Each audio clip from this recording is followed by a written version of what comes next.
السلام علیکم، میں ہوں فیض رحمان اور آج میرے ساتھ موجود ہیں رضی صاحب جو کہ ریڈیو وائس آف امریکہ کے اردو سیکشن کے اردو سروس کے مینیجنگ ایڈیٹر ہیں۔ اور آج ہمارا موضوع ایک لیبیا کے حوالے سے جو خطے میں جو صورتحال پیدا ہو رہی ہے اور عالمی سطح پر اس وقت جو ایک نیگوشیشنز اور جس طرح سے ایک بہت تیزی سے واقعات تبدیل ہو رہے ہیں، حالات میں تیزی سے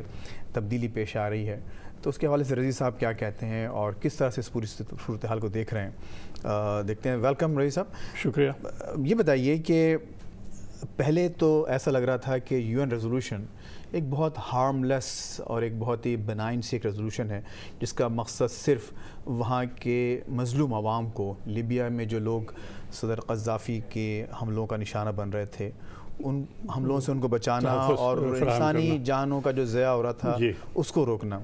لیکن پھر آہستہ آہستہ اس معاملات میں کچھ تبدیلی آتی محسوس ہو رہی ہے، اور جو پہلے جو پورا ایک انٹرنیشنل کوئلیشن جو آپ کو انٹیکٹ نظر آتا تھا، اب صورتحال یہ ہے کہ چین نے بھی اس کے خلاف تھوڑی سی اپنی ریزرویشن ظاہر کر دی ہیں، اور وزیر اعظم پیوٹن نے، رشیا کے وزیر اعظم پیوٹن نے تو بہت ہی اہم اور بہت ہی اسٹرانگ بیان دیا، اور انہوں نے کہا کہ یہ جو میڈیول کروسیڈز کی یاد دلاتی ہے یہ پوری کیمپین۔ آپ کا کیا خیال ہے اس پورے بارے میں؟ فیصل صاحب، تھوڑا سا پیچھے جانا پڑے گا لیبیا کی صورتحال کا جب ہم جائزہ لیتے ہیں، کیونکہ مشرق وسطیٰ میں جب یہ مظاہرے شروع ہوئے اور وہاں کی جو حکومتیں تھیں ان کے خلاف ایک عام ایک بغاوت یا سرکشی یا اپرائزنگ جو بھی آپ اس کو نام دیں، اس کا آغاز ہوا، تو اس کا آغاز ہوا ٹیونس سے اور اس کے بعد یہ پھیلتا چلا گیا، اور لیبیا میں بھی یہی صورتحال دیکھنے میں آئی۔ لیکن لیبیا کی صورتحال تھوڑی سی مختلف تھی۔ باقی ملکوں میں تو مظاہرے ہو رہے تھے، تشدد بھی ہوا، لوگ بھی مارے گئے، لیکن یہاں باضابطہ طور پہ اس صورتحال نے ایک جنگ کی شکل اختیار کر لی۔ یعنی آپ یہ دیکھیں کہ لیبیا میں جو معمر قذافی کی وفادار فوجیں تھیں وہ ایک طرف ہو گئیں، اور دوسری جانب جو مخالفین تھے، اور مخالفین بھی دیکھتے دیکھتے ان کے پاس بہت ہی ہیوی ویپنری جو کہ یہ ایک سوال یہ پیدا ہوتا ہے کہ آخر یہ صورتحال دیکھیں وہاں پر ایجپٹ میں اور جو ٹیونیشیا کا مسئلہ یہ تھا کہ وہاں پر لوگوں کے پاس، مظاہرین کے پاس ایسے جدید ہتھیار نہیں تھے۔ یہاں پر جو جدید ہتھیار لوگوں کے پاس، جن کو باغی کہا جا رہا ہے، اور مبصرین یہ پوچھنا چاہتے ہیں کہ یہ ہتھیار کہاں سے آئیں؟ میں اسی جانب اشارہ کر رہا تھا کہ یہ صورتحال اچانک کہاں سے پیدا ہوئی کہ وہ جو ہے طیارہ شکن توپیں بھی استعمال کرنے لگے، اور اس کے بعد بھاری توپ خانہ بھی ان کے ہاتھ آ گیا، اور جدید دوسرے ساز و سامان بھی ان کو مل گئے۔ تو بات یہ ہے کہ اگر کسی طریقے سے انہوں نے یہ حاصل کر بھی لیے یہ ہتھیار لوٹ مار کے ذریعے، تو اس کے لیے ایک تربیت چاہیے اس کے استعمال کے لیے، تو فوری طور پہ تربیت یافتہ عملہ بھی جو ہے جیسے مہیا ہو گیا۔ کچھ فوجی ظاہر ہے ڈیفیکٹ کیے انہوں نے، لیکن ایسا نہیں تھا کہ کوئی بڑے پیمانے پہ ڈیفیکشن ہوا ہو، تو اس سے شکوک و شبہات پیدا ہوئے لوگوں کے دلوں میں، ایک رائے عامہ میں۔ بہرحال سلامتی کونسل نے بہت ہی میں یہ کہوں گا کہ جلد بازی کا مظاہرہ کرتے ہوئے جو ہے ریزولوشن منظور کیا، اور اس کے خلاف جیسا کہ آپ نے کہا کہ کہا یہ گیا کہ لوگوں کو تحفظ مہیا کیا جائے گا۔ لیکن اب ایسا ہوا ہے کہ جو میزائل مارے گئے ہیں یا حملہ کیا گیا ہے لیبیا کی قذافی کی لوائل فورسز پہ، تو اس میں جانی نقصان بھی ہوا ہے۔ تو ایک طرف تو شہری جانوں کی حفاظت کی بات کی گئی تھی، لیکن اس کے نتیجے میں کیا ہوا کہ شہری جانیں ضائع ہوئیں، تو اس سے لوگوں میں جو ہے مزید شکوک و شبہات نے جنم لیا۔ اچھا، جو آپ نے جو ہتھیاروں کی اور جو ٹریننگ کی بات کی ہے باغیوں کی، کہ باغی کافی تربیت یافتہ لگتے ہیں، ایسا لگتا ہے کہ ان کو باقاعدہ یہ ہتھیار چلانے کی ٹریننگ دی گئی ہے، کہیں نہ کہیں سے تربیت ملی ہے ان کو۔ اچھا، اس میں جو کچھ جو اخباری اطلاعات آئی ہیں، اور تھوڑا سا اگر ہسٹری پہ دیکھا جائے لیبیا کی، تو یہ بن غازی وہ علاقہ ہے جو ریلیٹیولی معمر قذافی کے ٹوٹل قبضے میں نہیں رہا ہے، وہاں ہمیشہ کچھ نہ کچھ شورش ہوتی اور رہی ہے۔ یہ بھی کہا جاتا ہے، قطع کلامت ہے کہ وہاں سابق شاہ ادریس کے کچھ حامی بھی جو ہے اس علاقے میں موجود ہیں۔ تو آپ کے خیال میں یہ کوئی عنصر ہو سکتا ہے کہ جس کی وجہ سے وہاں کے لوگ زیادہ تربیت یافتہ نظر آ رہے ہوں، کیونکہ وہ ان کے پاس پہلے سے کیا اپرچونٹی تھی قذافی کو اپوز کرنے کی؟ لیبیا میں ایک ٹرائبل سوسائٹی تو ہے، قبیلوں میں بٹے ہوئے ہیں، اور قبیلوں کے بنیاد پہ ہی جو ہے وہ معاشرہ چل رہا ہے اب تک، اور اس میں کوئی اصلاح احوال کی صورت نہیں نکالی معمر قذافی صاحب نے، اور 40 سال سے وہ مسلط رہے۔ لیکن انہوں نے جو جدید تقاضے ہیں دنیا میں بدلتے ہوئے حالات ہیں ان سے ہم آہنگ کرنے کی کوشش نہیں کی. تو مسائل تو ظاہر ہے وہ پکتے رہے، جنم لیتے رہے، اور اس کی وجہ سے ایک آؤٹ برسٹ ہوا. لیکن یہ ساری باتیں جو ان کا ذکر میں نے ابھی کیا جس ماحول میں ہوئیں ان سے شکوک و شبہات یہ جنم لیتے ہیں. اور بعض لوگ کہتے بھی ہیں کہ کہیں ایسا تو نہیں کہ یہ جو وسائل ہیں وہاں لیبیا میں تیل کے، اور مینلی تو تیل کا ہی ہے کیونکہ ان کی اقتصادی جو معیشت مطلب جو ان کی ہے وہ اسی پہ بیس کرتی ہے، تو شاید یہ کوشش یہ نہ ہو کہ اس پہ قبضہ کیا جائے. یعنی لوگوں کے شکوک و شبہات ہیں ایسے. حالانکہ قرارداد میں بھی یہی کہا گیا ہے اور امریکی جو انتظامیہ اس کا بھی موقف یہی ہے. اوباما نے بھی یہی کہا ہے، رابرٹ گیٹس اور سیکریٹری کلنٹن بھی یہی کہتی ہیں کہ ہمارا مقصد جو وہاں ہیومینیٹیرین جو ایشوز ہیں ان سے نمٹنا ہے. یعنی جو مسائل پیدا ہوئے ہیں، انسانی جانوں کا ضیاع ہوا ہے اور انسانی قدروں کی اور انسانی حقوق کی جو خلاف ورزی کی گئی ہے ان کا تحفظ کیا جائے. رئیس صاحب میں تھوڑا سا آپ کو انٹرپٹ کرنا چاہوں گا. اب دیکھیے میں چاہتا ہوں ہم تھوڑا سا اس کیمپین کی طرف آئیں. ایک جو فوجی کیمپین اس وقت جاری ہے، جیسے میں نے آپ سے پہلے کہا تھا کہ ایک بظاہر جو اسٹارٹ ہوا تھا ایک بہت ہی بنائن اور ایک ہارملیس انداز سے ہوا تھا کہ صرف ہم کو ہیومینیٹیرین ہیلپ کے لیے ہم جا رہے ہیں. پھر ایک حالات نے ٹرن لیا اور آپ دیکھ رہے ہیں کہ کافی خون خرابہ بھی ہو رہا ہے. اب مجھے آپ یہ بتائیے کہ اس میں جو کولیشن انٹیکٹ تھا، تو جو پیوٹن کا جو ولادیمیر پیوٹن کا جو بیان ہے اور بہت ہی خطرناک اور اس کی بڑی سیریس امپلیکیشنز ہیں. یعنی انہوں نے جو اشارہ دیا ہے کہ مسلم اور کرسچن ورلڈ اور پوری جو مذہبی پالیٹکس ہے وہ سامنے ایک لائن کہہ کے کہ انہیں یہ پوری کیمپین سے پرانے زمانے کی کروسیڈز یاد آ رہی ہیں. آپ کو یاد ہوگا کہ جب عراق پر حملہ کیا گیا تھا امریکہ نے اور اس کے اتحادی فوجوں نے، تو صدر بش سے ان کے بقول غلطی سے نکل گیا تھا کہ ہماری جو کہ انہوں نے بعد میں کہا کہ ایک غلطی سے ہوا تھا. تو یہ جو معاملہ اچانک جو نیا ڈیولپمنٹ ہوا ہے، فیصلہ بس یہ کہ تھوڑا سا اس کو اس تناظر میں دیکھیں کہ روس اور لیبیا کے تعلقات جو رہے ہیں، روس اور لیبیا کے تعلقات ہمیشہ اچھے رہے ہیں اور لیبیا ہمیشہ جو ہے مغرب مخالف بھی رہا ہے. تو اس اعتبار سے سرد جنگ کے زمانے میں بھی بڑے قریب رہے ہیں وہ. اور نہ صرف روس بلکہ آپ یہ دیکھیں کہ چین میں بھی جو پیپلز ڈیلی ہے جو کہ وہاں کی حکومت کا ایک ترجمان اخبار سمجھا جاتا ہے، اس نے بھی یہ کہا ہے کہ بہت ہی بے محابہ استعمال کیا گیا ہے. انڈسکریمنیٹ جو ہے وہ مینڈیٹ جو تھا اس کو غلط استعمال کیا گیا ہے. تو انہوں نے بھی کرٹیسائز کیا ہے. اور ایک بات اور کہ ابھی پیر کے دن جبکہ سیکریٹری جنرل اقوام متحدہ کے قاہرہ میں موجود تھے اور عمر موسیٰ سے انہوں نے ملاقات کی، تو یہ ہوا بعد میں جب باہر آئے کہ لوگوں نے ان کی کارواں پہ حملہ کیا یا اس کی طرف احتجاج کیا. باقاعدہ بہت سے لوگ جمع کیے، احتجاج کیا اور بان کی مون کو اپنے عملے کے ساتھ عمارت میں واپس جانے پہ مجبور کر دیا. تو اس سے یہ پتہ لگتا ہے کہ جو عوام بھی ہیں، عرب عوام بھی کوئی بہت زیادہ اس صورتحال سے خوش نہیں تو مطمئن نہیں ہے. بلکہ عرب لیگ نے بھی تھوڑا سا اپنے آپ کو تھوڑا سا بیک آف کیا تھا. پہلے تو انہوں نے کہا کہ نو فلائی زون قائم کیا جائے، لیکن جیسے ہی کیمپین سٹارٹ ہوئی ان کا عمر موسیٰ کا بیان آ گیا کہ یہ جو ہے صحیح نہیں ہو رہا اور یہ حد سے تجاوز کیا جا رہا ہے. جی ہاں، انہوں نے گرچہ آج یہ کہا ہے کہ ہم احترام کرتے ہیں سلامتی کونسل کے قرارداد کا بان کی مون کی میٹنگ کے بعد، لیکن بہرحال ان بٹوین دی لائنز جو میں سمجھتا ہوں کہ یہ پتہ لگتا ہے کہ ٹھیک ہے احترام ہم کرتے ہیں لیکن انڈسکریمنیٹ طاقت کا استعمال مناسب نہیں ہوگا، نہ لیبیا کے لیے، نہ لیبیا کے عوام کے لیے اور نہ خطے کے لیے. رئیس صاحب اب میں آپ کو لانا چاہتا ہوں، آپ کی بڑی گہری نظر ہے، بہت آپ کا طویل بیک گراؤنڈ ہے جرنلزم میں اور خصوصاً اس خطے کے حوالے سے بہت وسیع آپ پس منظر رکھتے ہیں. میں چاہتا ہوں کہ آپ مجھے اس کیمپین کے مقاصد کے بارے میں تھوڑا سا بتائیے کہ پہلے جو مقصد تھا وہ صرف جیسے میں نے کہا ہیومینیٹیرین تھا. اب گیٹس جو کہ اس وقت رشیا میں موجود ہیں ان کا کہنا یہ ہے کہ اگر اس پوری کیمپین کے بعد قذافی اگر سروائیو کر جاتے ہیں تو ملک دو حصوں میں تقسیم ہو سکتا ہے. وہ حصہ جو کہ ریبلز کے ہاتھ میں رہے گا اور ایک حصہ جس پہ کہ ویسٹ، جس پہ کہ یہ خدشہ جو ہے اس وقت خاص طور پہ سامنے آیا. تو نہ صرف یہ کہ حالات جو کہ تو رہیں گے بلکہ ان میں مزید خرابی پیدا ہونے کا امکان ہے. تو یہ جو پورا معاملہ ہوا، کیمپین جو چلائی گئی، تو اس سے تو ہیومینیٹیرین سچویشن اور بالکل بجا فرمایا کہتے ہیں کہ اور کیونکہ 2 حصوں میں اگر تقسیم ہو جاتا ہے مشرق اور مغرب میں، جی تو جیسا کہ ابھی ہے کہ مشرق کا حصہ جو ہے کہا یہ جاتا ہے کہ باغیوں کے کنٹرول میں ہے، اور یہ لیبیا کی جو لوائل یعنی قذافی کی فوجیں ہیں وہ اس طرف پیش قدمی کر رہی ہیں. لیکن گیٹس نے یہ بھی کہا ہے کہ دنیا یہ کبھی نہیں چاہے گی کہ لیبیا 2 حصوں میں تقسیم ہو، کیونکہ اس سے اور مسائل پیدا ہوں گے. تو اس کا اشارہ واضح طور پر یہ نہیں ہے کہ وہ چاہتے ہیں کہ قذافی کو کسی بھی طرح سے، کیونکہ خود اوباما صاحب بھی یہ کہہ چکے ہیں کہ وہ چھوڑ دیں پاور، تو اس کیمپین کے نتیجے میں وہ چاہتے ہیں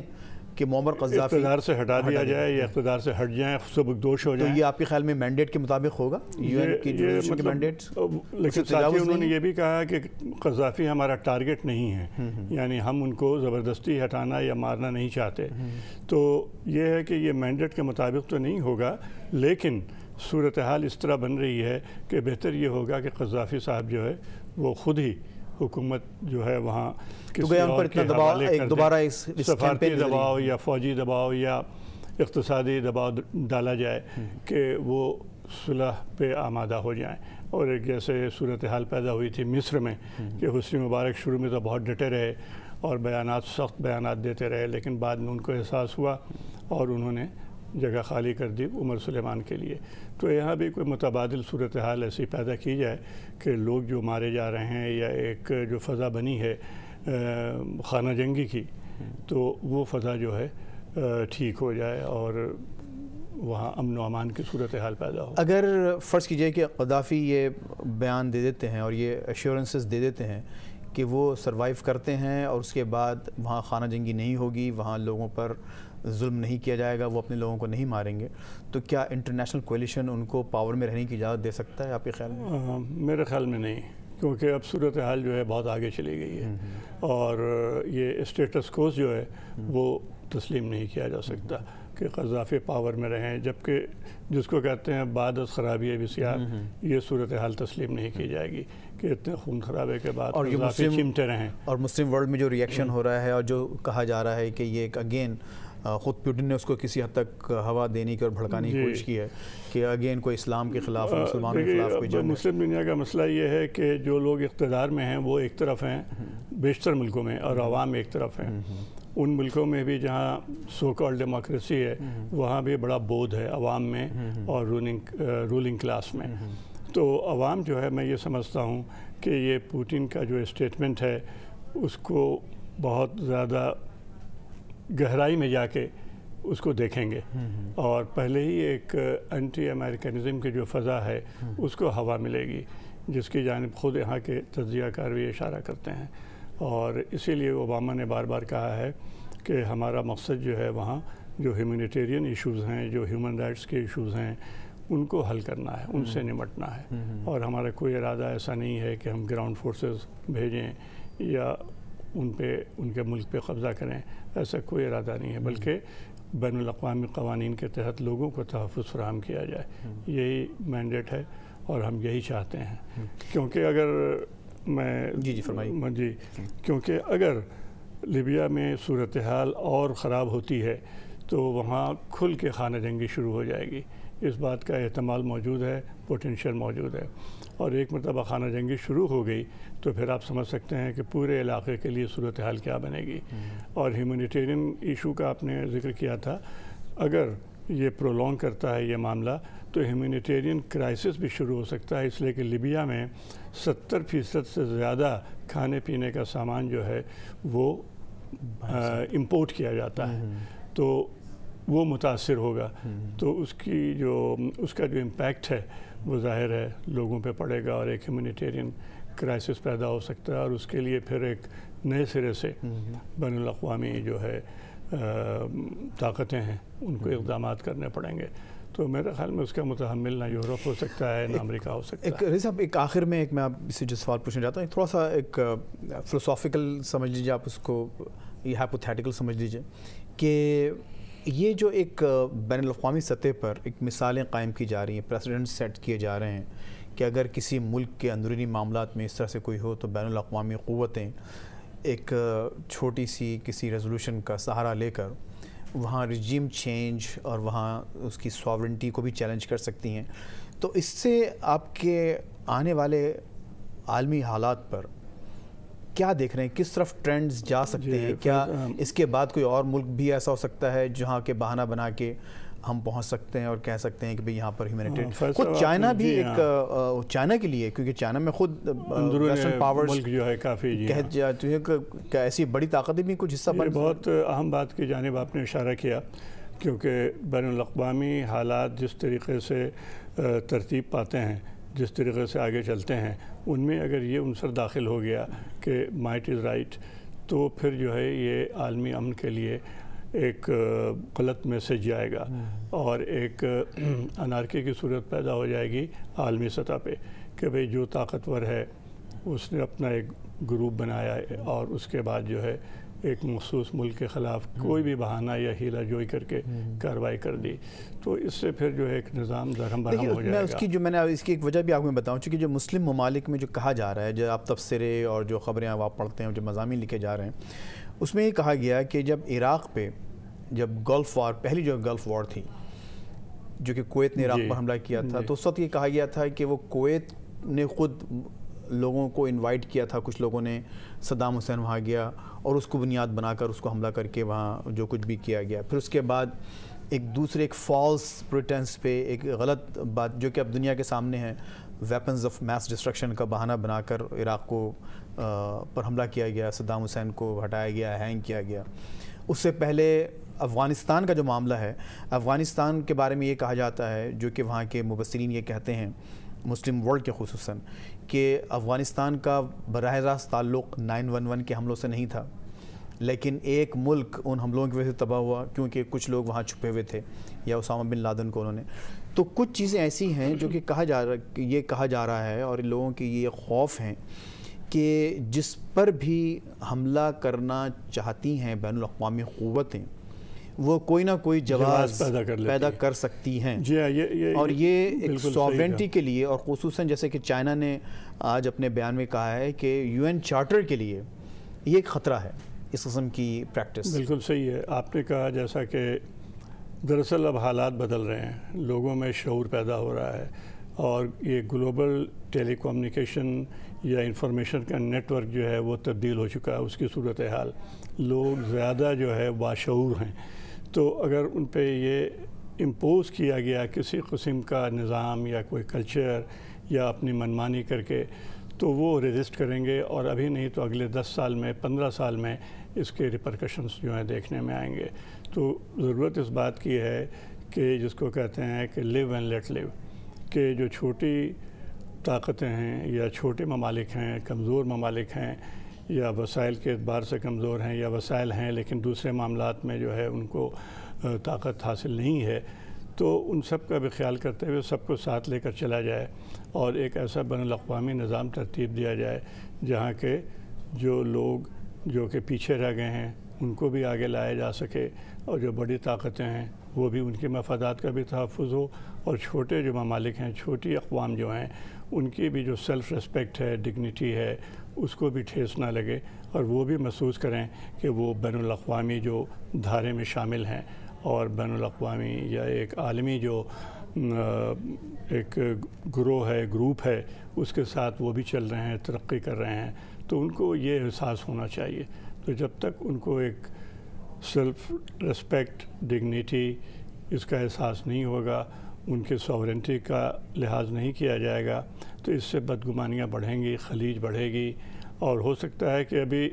شارٹ ٹرم میں تو اس کا نتیجہ جو ہے نہ دیکھنے میں آئے، لیکن لانگ ٹرم میں اس کے خطرناک نتائج جو ہے وہ سامنے آ سکتے ہیں. تھینک یو ویری مچ رضی صاحب، بہت بہت شکریہ. میرا خیال ہے کہ بہت کم وقت میں آپ نے اتنے اہم موضوعات کا، اور بلکہ اس ایک اہم موضوع کے جو مختلف حوالے بنتے ہیں ان کا ایک اچھی طرح سے احاطہ کر لیا، اور ناظرین کو، دیکھنے والوں کو بھی ایک بہت اچھا ایک آئیڈیا ہو گیا ہوگا کہ کس طرح سے لیبیا پہ جو سچویشن اس وقت ڈیولپ ہو رہی ہے وہ پوری ورلڈ پیس کے لیے، یا ایک دنیا میں جو ایک نظام بنا ہے، اور جس طرح سے کہ اقوام متحدہ کے ذریعے، اس کی ریزولوشنز کے ذریعے مختلف مسائل کو حل کرنے کی کوشش کی جا سکتی ہے یا جاتی ہے. اس پوری کیمپین سے، لیبیا کی کیمپین پر یا اس لیبیا کی کیمپین سے اس پر کیا اثر پڑ سکتا ہے، اور اس کے آگے دنیا کے لیے کیا نتائج پیدا ہو سکتے ہیں، یہ آپ نے دیکھا، بہت بہت شکریہ. پھر آئندہ کسی اور سیگمنٹ پہ آپ سے ملاقات ہوگی. Thank you.